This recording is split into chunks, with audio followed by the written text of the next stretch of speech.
Assalamualaikum warahmatullahi wabarakatuh. Innal hamdalillah nahmaduhu wa nasta'inuhu wa nastaghfiruh wa na'udzu billahi min syururi anfusina may yahdihillahu fala mudilla lahu wa may yudlil fala hadiyalah. Asyhadu an la ilaha illallah wa la syarika lah wa asyhadu anna Muhammadan abduhu wa rasuluh. Amma ba'd. Alhamdulillah, pada pertemuan malam hari ini kita diberi kesehatan, keimanan, ketakwaan untuk bisa menjalankan perintah-perintah Allah, salah satunya thalabul ilmi. Yang kedua, salat serta salam kita limpahkan kepada junjungan kita Nabi besar Muhammad sallallahu alaihi wasallam, yang mana beliau menjadikan suri teladan, menjadikan contoh yang baik yang wajib kita ikuti, perintah-perintah beliau dan kita tinggalkan larangan-larangan beliau. Alhamdulillah, pada kesempatan malam hari ini kita pertemuan yang ke-13, yaitu bab akidah Islam sebagai asas. Jadi akidah Islam itu adalah asas satu-satunya bagi seorang mukmin yang di atasnya dibangun seluruh pemikirannya dan darinya memancarkan sistem kehidupannya. Jadi sungguh luar biasa akidah Islam itu, karena memancarkan sistem kehidupannya. Allah tabaraka wa ta'ala berfirman, A'udzu billahi minasyaitonir rajim. Wa ma kana lil mu'minin wala mu'minatin idza qadallahu wa rasuluhu amran ayyakunna lahumul khiyaratu min amrihim wa may ya'sillaha wa rasulahu faqad fadalla mu'min. Ya. Dan tidaklah pantas bagi laki-laki yang mukmin dan perempuan yang mukmin apabila Allah dan Rasulnya telah menetapkan suatu ketetapan akan ada pilihan yang lain bagi mereka tentang urusan mereka, dan barang siapa mendurhakai Allah dan Rasulnya maka sungguh dia telah sesat, ya, telah tersesat dengan kesesatan yang nyata di dalam Quran surat Al-Ahzab. Ya. Artinya apa? Kita ini sudah diseru oleh Allah Subhanahu wa taala, ya, sebagai laki-laki, ya, atau perempuan itu tidak pantas untuk memilih suatu aturan yang bukan dari Allah Subhanahu wa taala.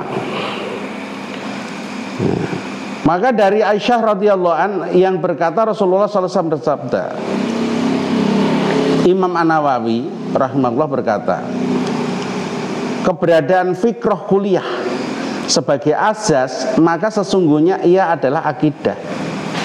Ia menjadi kaidah fikriyah, juga qiyadah fikriyah, dan di atas landasannya tertentukan arah pemikiran manusia dan pandangan hidupnya juga dibangun di atasnya semua pemikiran, dan darinya terpancar semua solusi problematika kehidupan.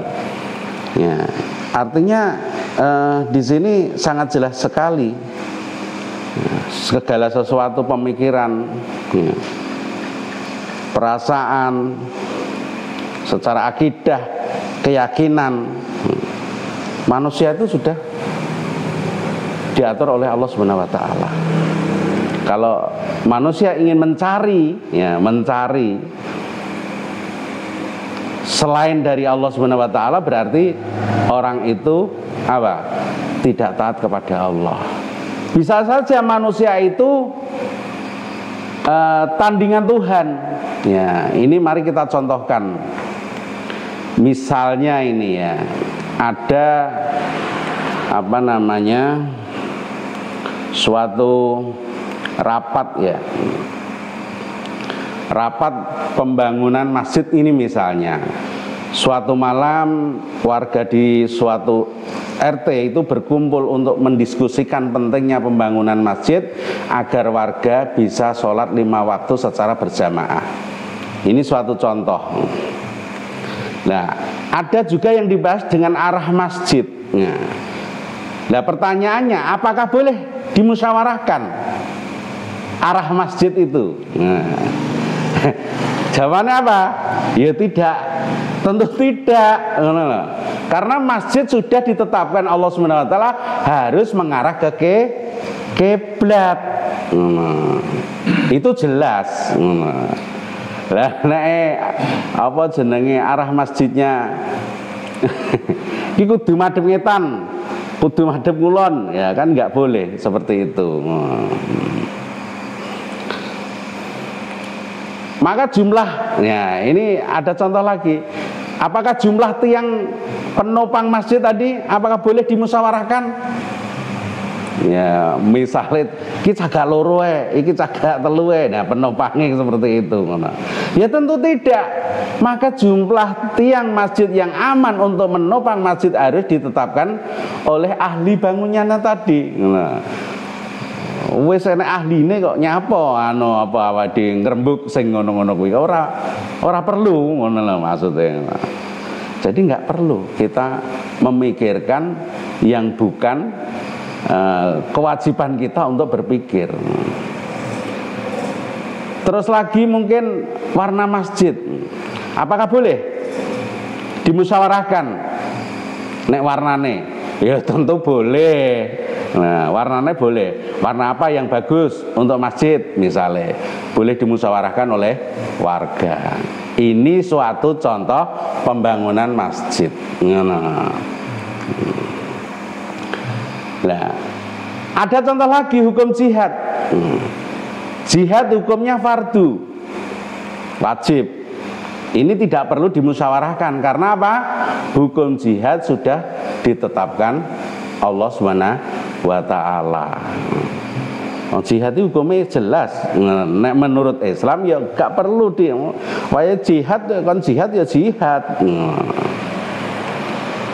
Misalnya lagi penetapan pasukan muslim, nah, penempatannya piye. Nah, ketika perang Badar Rasulullah SAW memindahkan pasukan ke dekat mata air atas, ya, usulan Al-Khobab bin Al-Munzir yang lebih memahami medan perang. Ya semuanya itu sudah ada aturannya, sudah ada yang memahami, ahlinya. Misalnya menyongsong di dalam atau di luar Madinah misalnya. Ketika perang Uhud pada waktu itu sebagian sahabat itu mengusulkan agar melawan musuh di dalam kota Madinah. Sementara mayoritas sahabat mengusulkan untuk melawan kafir Quraisy di luar kota Madinah. Nah, baginda Rasulullah SAW memutuskan untuk apa? Menyongsong musuh di luar kota Madinah pada jihad fisabilillah pada waktu itu perang Badar. Jadi tidak semuanya hal itu bisa dimusyawarahkan. Jadi tidak semua. Nah, kabeh dimusyawarahno ya. Nah, dekleru sing wis bener dimusyawarahno ae. Dadi otak-atike dadi mathuk. Jadi merubah manusia menjadi Tuhan itu seperti itu. Nah, tidak semua hal bisa dimusyawarahkan. Yang pertama apa? Dalam soal hukum. Nah, serahkan kepada Allah Subhanahu wa taala. Awake dhewe ning donya iki diciptakan oleh Allah ya diwai aturane. Itu serahkan kepada Allah yang menciptakan. Ibaratnya wong kuwi menciptakan sepeda motor, ya, yang bermerek ini mesti ono tuntunane, ono buku panduane. Maka manusia diciptakan di dunia ini ada panduannya. Panduannya apa? Ya Al-Quran. Maka serahkan kepada Allah Subhanahu wa ta'ala. Yang kedua, dalam soal yang membutuhkan keahlian, serahkan kepada ahlinya. Bidang awake dhewe iki mung bakul tempe kok membahas hukum. Ya, nek ora sekolah hukum ya gak mathuk. Nggih. Nah, ya serahkan pada ahlinya. Yang ketiga, dalam soal teknis, yang tidak membutuhkan keahlian, boleh dimusyawarahkan. Sopo iso dimusyawarahkan soal teknis lah. Pak, ini ada pengajian, sama sebagai panitianya, jenengan kok nanti sebagai tukang parkir, jenengan sebagai pembawa acara. Nah itu soal teknis, nggak masalah dimusyawarahkan, boleh-boleh saja. Makanya kita itu harus melihat yang dimusyawarahkan itu apa, ya kita harus tahu. Oh gak kabeh dimusyawarahno. Maka di negeri ini semua boleh, bahkan harus dimusyawarahkan. Di negeri ini loh ya. Mungkin di negeri yang lain juga sama gitu. Hukum judi musyawarahkan, gitu. Hukum zina dimusyawarahkan, hukum miras dimusyawarahkan.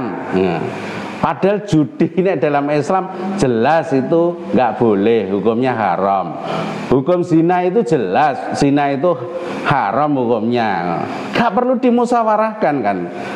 Hukum miras, karena minuman keras itu mengandung alkohol di dalam Islam jelas itu tidak boleh, kan nggak perlu dimusyawarahkan. KPKB dimusyawarahno karena asas manfaat. Oh ya iki jenenge pajeke gede, wis diijino gak apa-apa. Nah, yang seperti itu. Contohnya sekarang judi online, gitu. Judi online itu wis merabak ke masyarakat, banyak yang jadi korban yang tidak sadar. Nggih. Nah, bahkan zina pun dimusyawarahkan. Naudzubillah min dzalik ya. Kalau kita melihat kondisi yang seperti ini, apakah tidak berbahaya jika semua hal dimusyawarahkan, bahkan hasilnya yang telah Allah haramkan menjadi dihalalkan? Jawabannya apa? Ya jelas bahaya. Kenapa? Karena termasuk kesirikan dan berujung neraka yang penuh siksa. Ini bagi orang-orang yang meyakini. Nek gak meyakini ya kaya tau roh neraka wae omong neraka. Nggih napa nggih? Nah, ini bagi orang yang meyakini. Kalau tidak meyakini ya wis gak reken gitu loh. Termasuk kesirikan. Kesirikan yang seperti apa?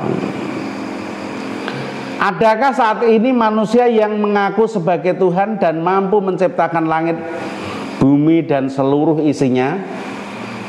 Ada enggak? Kalau manusia itu mengaku sebagai Tuhan, ada banyak.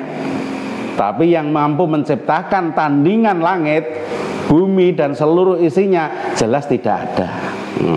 Gitu. Sing manusia mengaku sebagai Tuhan ada banyak. Tapi yang mampu menciptakan tandingan langit, ibaratnya seperti itu, bumi dan seluruh isinya jelas tidak ada. Maka dari itu manusia-manusia pengaku Tuhan itu banyak. Ini suatu contoh seperti Wayne Bent,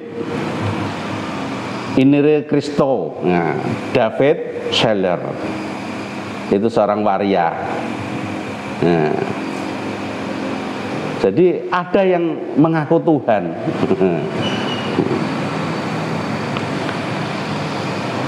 Maka menegaskan Allah dalam ketaatan. Ya, di antara makna la ilaha illallah adalah menegaskan Allah ya, dalam ketaatan. Jadi makna la ilaha illallah itu adalah mengesahkan Allah Subhanahu wa taala dengan ketaatan dalam menghalalkan apa yang Allah Subhanahu wa taala halalkan dan mengharamkan apa yang Allah Subhanahu wa taala haramkan. Barang siapa mentaati selain Allah Subhanahu wa taala dalam menghalalkan apa yang Allah Subhanahu wa taala haramkan dan mengharamkan apa yang Allah Subhanahu wa taala halalkan, ya, sedangkan dia mengetahui hal itu, berarti dia telah apa? Menyekutukan Allah Subhanahu wa taala dalam ketaatan. Ya.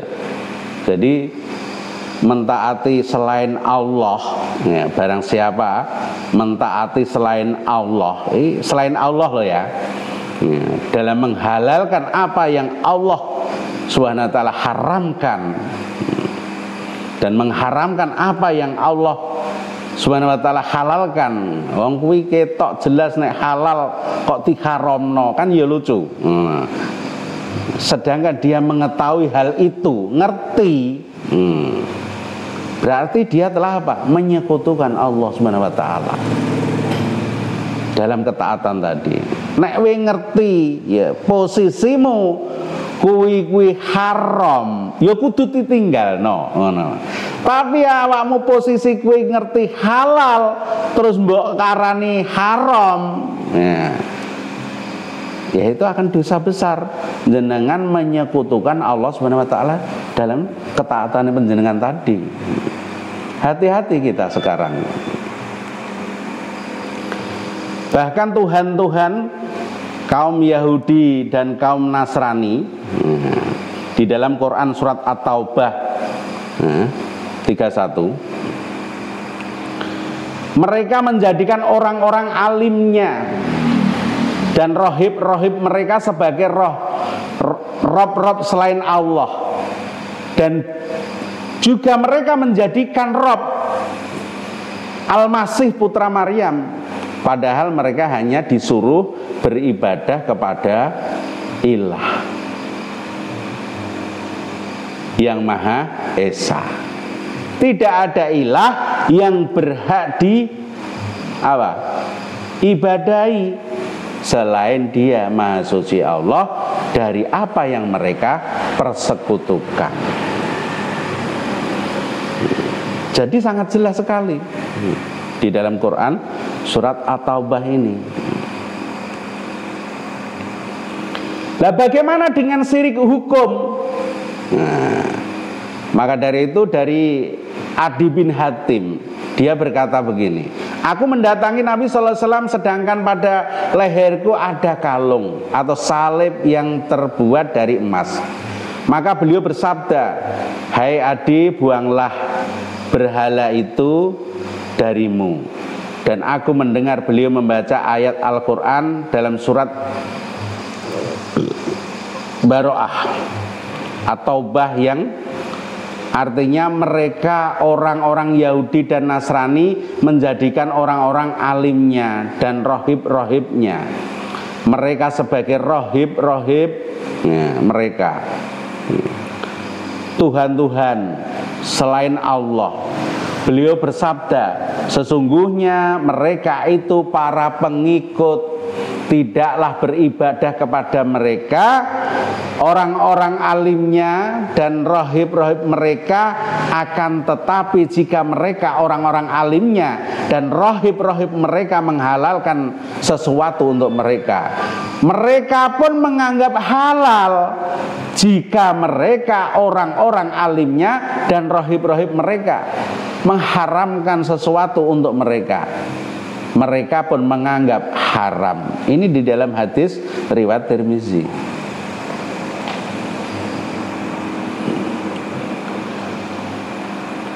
Apakah hari ini aturan yang diterapkan dalam kehidupan berasal dari manusia, dari Allah Subhanahu wa taala? Pertanyaannya seperti itu. Apakah hari ini aturan yang diterapkan dalam kehidupan berasal dari manusia atau dari Allah Subhanahu wa taala? Di mana manusia berkumpul untuk membuat aturan, ya, di gedung DPR, MPR. Inilah gedung para Tuhan tandingan Allah Subhanahu wa taala.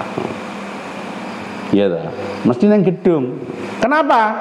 Karena di sana mereka membuat aturan yang tidak bersandar kepada apa yang telah Allah Subhanahu wa taala turunkan. Ada yang kira-kira membahas kewajiban, ya, misalnya hukum potong tangan, ya, hukum koruptor itu dibunuh, nah, ya tidak. Apa yang mereka bahas?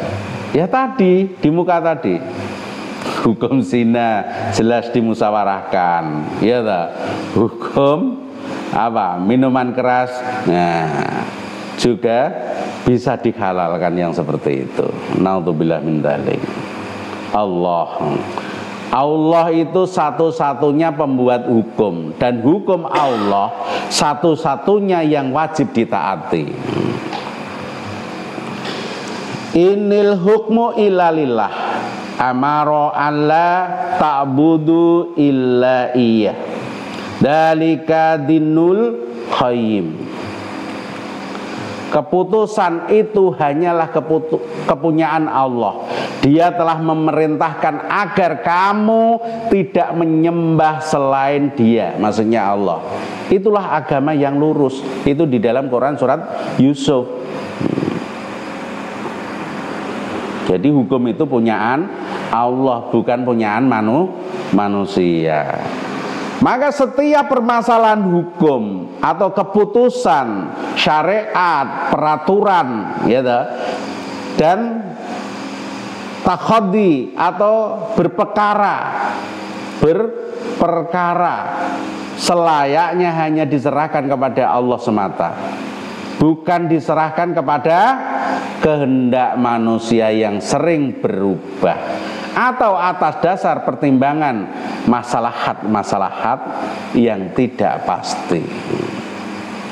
Nah, saiki kan di sing di duwe pokoke iso nutup ya, iya ta?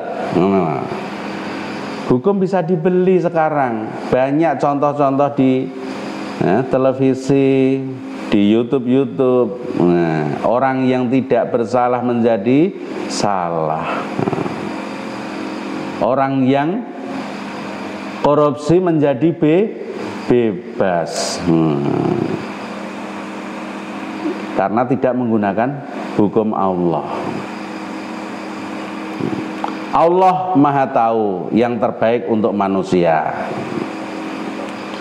Wa asa an takhrahu syai'a wa huwa khairun lakum wa asa an tuhibu syai'a wa huwa syarrun lakum wallahu ya'lamu wa antum la ta'lamun.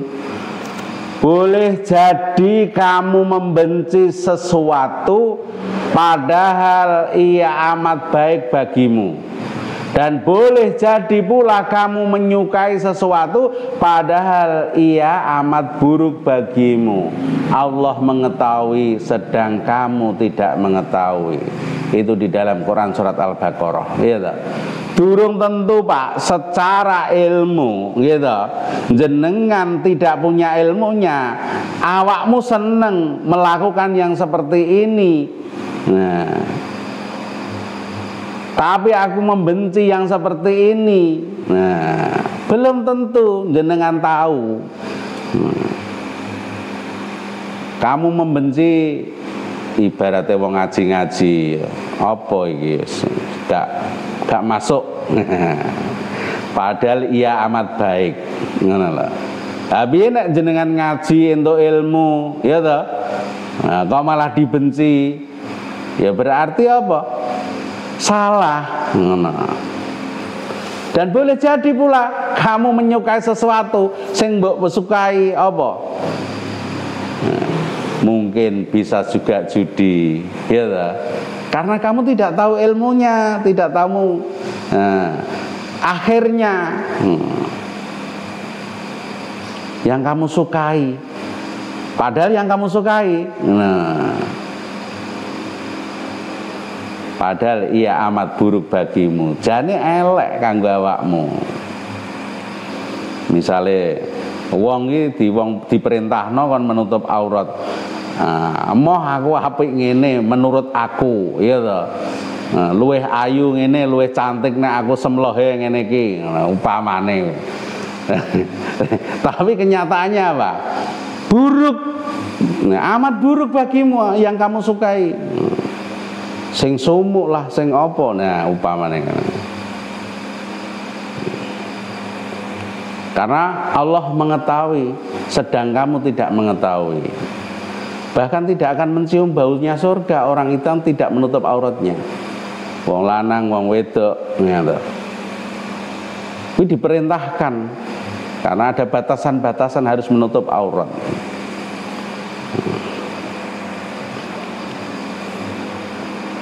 Nah, awakmu seneng ngono kuwi nggih monggo mboten napa-napa. Nang kan resiko tanggul penumpang, gitu. Sopirnya santai, resiko tanggung penumpang. Monggo tanggung sendiri-sendiri, nggak ada masalah. Nah, sekarang kita lihat kerusakan demokrasi. Yang pertama apa? Apapun dimusyawarahkan. Padha mau, apa ae dimusyawarahno. Padahal sing ora perlu dimusyawarahno. Nah, ini kerusakan demokrasi yang seperti itu. Yang kedua, manusia ditempatkan sejajar bahkan lebih tinggi dari Allah. Dalam apa? Membuat aturan kehidupan.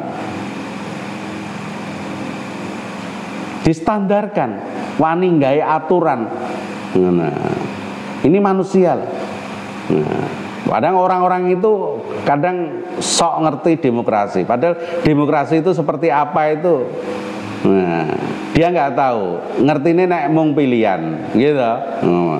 Tapi di dalamnya itu dia tidak tahu. Makanya ini saya sampaikan, apapun dimusyawarahkan itu dalam kerusakan demokrasi. Nah, manusia itu ditempatkan sejajar bahkan lebih tinggi dari Allah dalam membuat aturan kehidupan di dunia ini.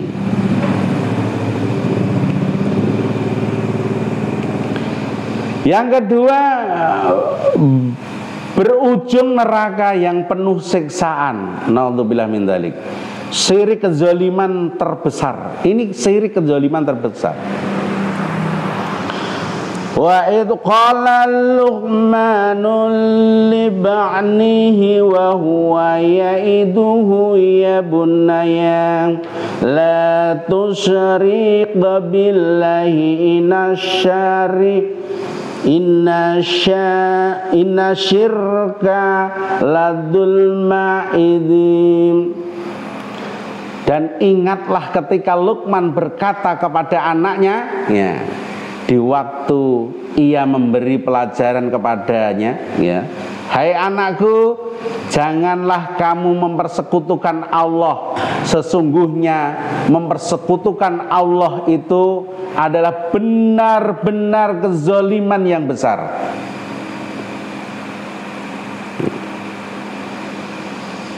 Dalam Ibnu Katsir rahimahullah menjelaskan, yaitu syirik adalah kezaliman yang paling besar. Tafsir Ibnu Katsirnya bagaimana? Nah, itu di dalam tafsir Ibnu Katsir syirik.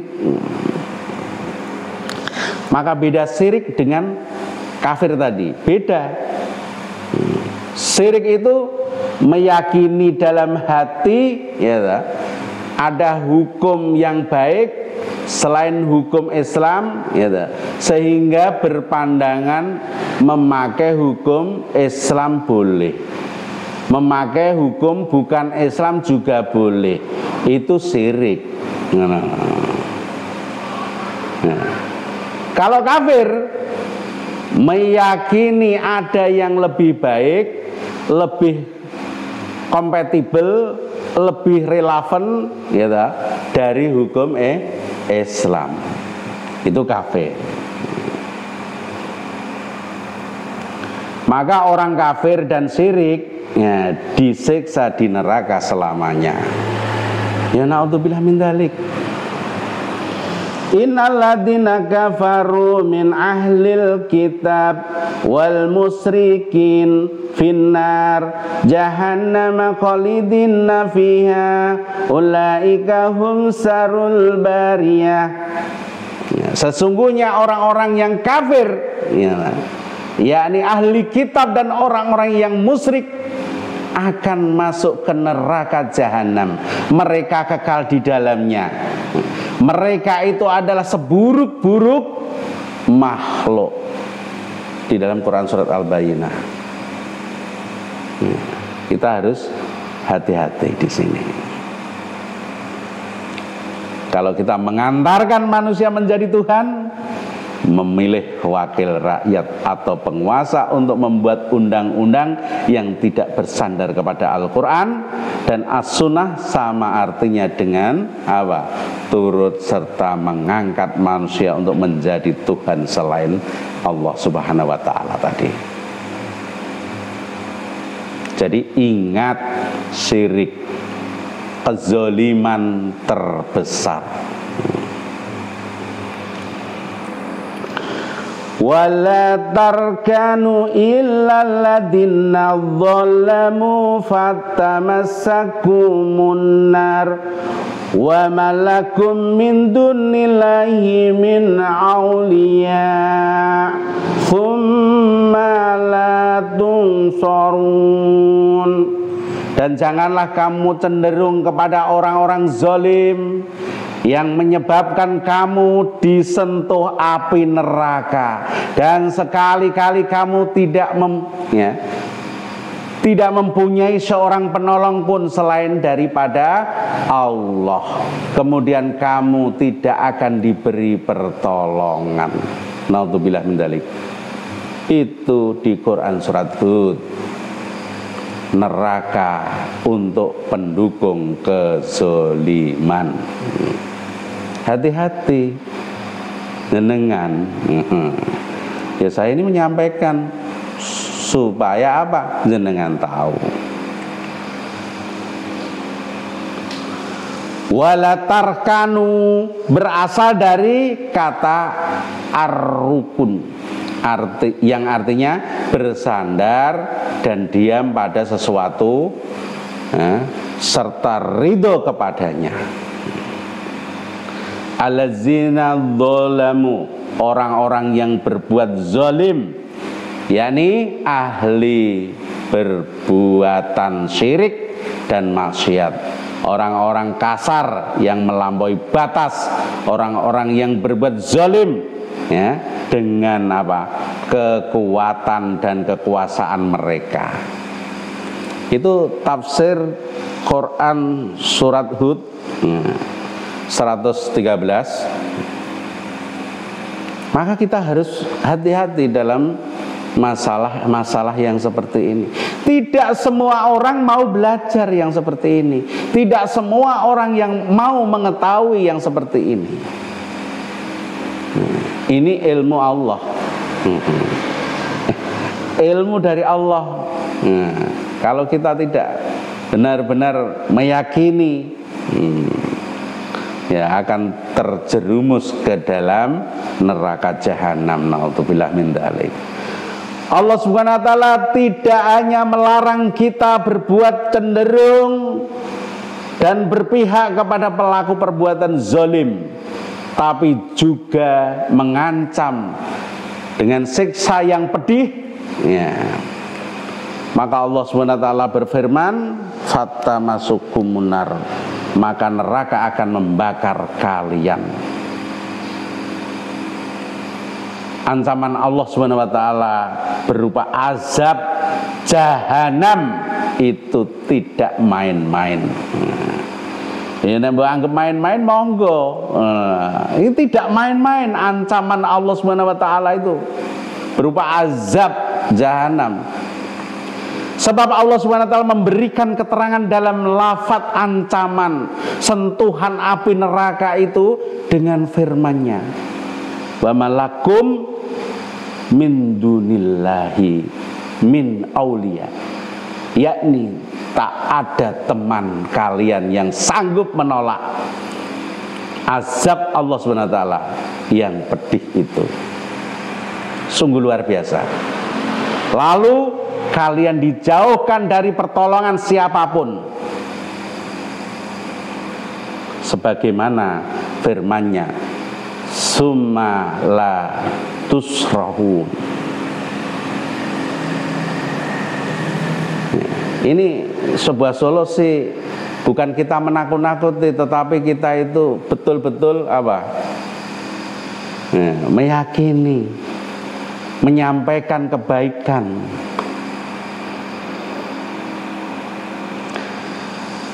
Ganti rezim, ganti sistem. Mengganti rezim tanpa mengganti sistem, demokrasi dengan sistem Islam sama halnya dengan tetap mempertahankan kesirikan sistematik yang berdampak ratusan juta orang melakukan kesirikan tanpa sadar. So, sing paling pertama kali ya dihisab itu yang membuat sistem ini. Yang kedua, mengganti rezim dan mengganti sistem dengan sistem Islam akan memutus lingkaran kesirikan dan menyelamatkan kita dari neraka yang penuh siksaan. Ini perubahan bukan hanya ganti orang, tapi apa? Ganti sistem. Ini perubahan loh ya. Kinek gelem. Aku mau menyampaikan notok. Perkara kowe gelem ora ki wis monggo. Kepada pemerintah juga seperti itu, kita sampaikan juga yang seperti ini. Ya, kinek gelem, ora gelem ya monggo ora apa-apa. Ning kan wis tak sampaikno. Ibaratnya awake dhewe iki di sekitar lingkungan ini menyampaikan kebaikan, mengajak sholat, mengajak amal ma'ruf nahi mungkar, ya toh. Kuwi nek kono gelem ya alhamdulillah kita mendapatkan pahala jariah. Nek ora gelem ya gak maksa awake dhewe ya ora dosa. Tan wis tak elingno, wis mengingatkan. Ora gelem ora masalah, aku ya ora dosa. Ning kan wis mengingatkan. Nah, ini jenengan gak perlu sungkan-sungkan, gak perlu apa jenenge wegah-wegah, sampaikan di lingkungan panjenengan, mengajaklah kebaikan. Jadi semua itu kalau kita mengajak kebaikan itu ya, pahalanya luar biasa. Nek dilakoni kok apa? Ya oleh pahala wae dhewe amal jariah. Nah, padane dulu saya ngejak ngaji, aku ngene iki ya dhek entuk amal jariah kok aku. Tapi dhek ya ora kalong pahalane. Aku ya ora kalong. Nah. Mergo apa? Tak lakoni, aku tidak apik tak lakoni. Terus aku menyampaikan ke orang mendapatkan pahala. Dhek entuk pahala mengalir terus. Inilah amal jariah itu. Jadi amal jariah itu ora kok mbandani wong tok ya toh, mbandani dalan tok, ndandani. Nah, kebaikan-kebaikan itu amal jariah juga. Jadi modal ngomong kuwi nek dilakoni iki ya. Nah, sebagai pengemban dakwah iki modale omong, ora modal duit. Apa nek tak wae duit kowe gelem salat selawase, ya ora mungkin. Gitu. Tapi karena pemikiran dibangun, dijak ngomong. Perkara kowe gelem nglakoni ora kuwi wis urusanmu. Ning sing penting awakmu kowe wis tak ajak, wis tak bangun gitu. Ibaratnya ngono kuwi. Ya sekarang mohon petunjuk yang benar. Mohon petunjuk pada siapa? Di dalam hadis riwayat Bukhari dan Muslim. Allahumma arinnal haqqa haqqa warzuqna tibahu wa arinna batila batila warzuqna jatinnabahu wal wala taj'alhu multabisa alaina fa'nadilla waj'alna lil muttaqina imama. Ya Allah, tunjukkanlah kepada kami yang benar itu benar, dan bantulah kami untuk mengikutinya, dan tunjukkanlah kami kepada yang batil itu batil, dan bantulah kami untuk menjauhinya. Jangan engkau menjadikan samar di hadapan kami sehingga kami tersesat, dan jadikanlah kami pemimpin bagi orang-orang yang bertakwa.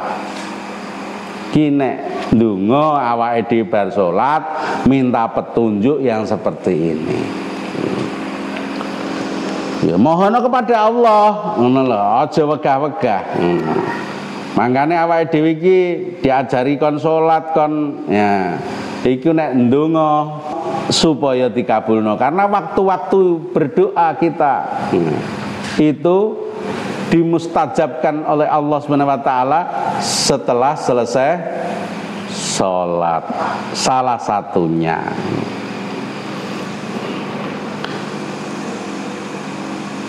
man ahadath fafi amrina hada ma laisa minhu fahuwa radun.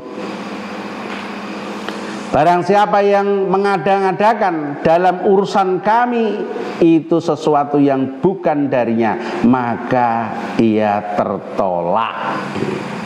Ya ta? Dadi iki nek ora enek dasare, ora enek dasar dalile, ora sah mbok enek-enekno, ngono lho. Kowe golek pahala ngentakno dhuwit akeh, unimu apa jenenge? Pengen golek pahala Pak ngono, tapi carane salah, gitu. Ia tertolak. Mengada-ngadakan dalam urusan kami ini sesuatu yang bukan darinya, maka ia tertolak. Nek gak urusane Allah, ya ta? Urusane Allah ora sah mbok gawe-gawe sing neko-neko ngono. Ya akan tertolak. Maka dan dari Abdullah bin Amr bin As yang berkata Rasulullah SAW bersabda, dan demi zat yang diwajibkan berada di tangannya, tidaklah beriman salah seorang di antara kalian hingga hawa nafsunya mengikuti apa yang aku datang dengannya. Wahyu maksudnya, bukan wahyu ini loh ya, tapi wahyu ilahi. Nah,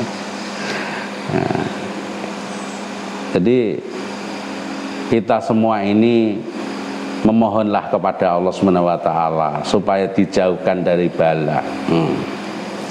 Berdoa itu penting, tapi nek awake dhewe salah ndonga ya iso membawa malapetaka bagi kita.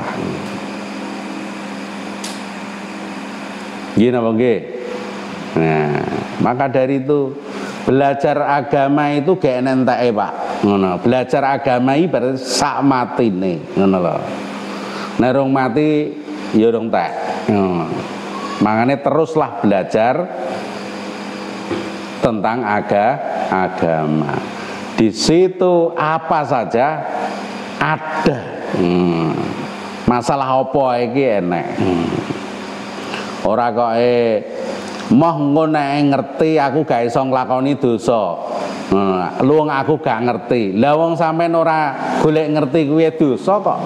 Makanya diwajibkan tolabul ilmi supaya jenengan iso apa?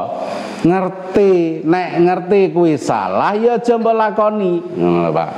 Nek ngerti kuwi bener ya lakonono. Nek kuwi enek aturane tindakno. Nek kuwi enek aturane ya ora usah. Wong sampean diperintah karo menungso mangkat kok digekno aturan sing ngene-ngene. Mbok taati. Misale naik motor iki kudu pakai helm. Misale enek cegatan ning kono kuwi apa wani gak nggo helm? Gawani, karena ada aturan itu tadi. Lho kuwi aturane menungso. Paling wae cara dicekel cegat polisi iki apa? Mung di denda ngono. Tapi aturan Allah itu jenengan mung kon salat mung suwene 5 menit wae kok angel. Gitu. Apa nek kon ngaji mung tengok-tengok ngene ngrungokno ae lho, kok angel. Padahal iki suatu kewajiban, perintah. Nek angel ya terus piye? Ya akan diazab di hari akhir nek jenengan umure wis entek, ngono. Nek pertanggungjawaban iki nek umure wis entek. Di akhirat nanti. Percaya karepmu, ora percaya ya karepmu. Ning sing penting kowe wis tak jak apik kabeh. Perkara mbok lakoni kuwi terserah, ora mbok lakoni ya ora dadi masalah bagiku. Ning masalahe awakmu dhewe.